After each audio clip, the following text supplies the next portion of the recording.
قبر کی سرگوشی۔ یہ کہانی ہے ایک بیٹی کی۔ ہنا ایک بیٹی تھی جس کا باپ حال ہی میں انتقال کر گیا تھا۔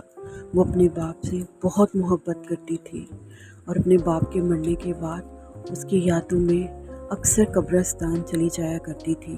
وہ یہ نہیں دیکھتی تھی کہ دن ہے یا رات ہے، اس لیے جب اس کا دل کرے وہ قبرستان چلی جاتی اور اپنے باپ کی قبر پر جا کر کینڈلز جلاتی تھی۔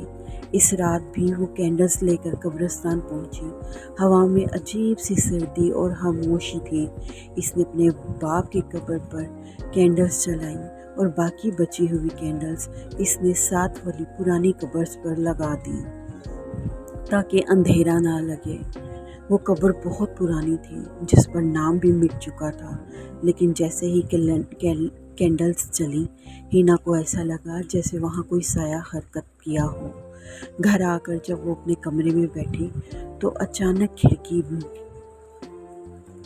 بجی۔ کھڑکی کے پاس ایک دھندلے سے وجود نے کہا، تم میری قبر پر روشنی کی؟ کوئی صدیوں سے نہیں آیا کرتا تھا میری قبر پر۔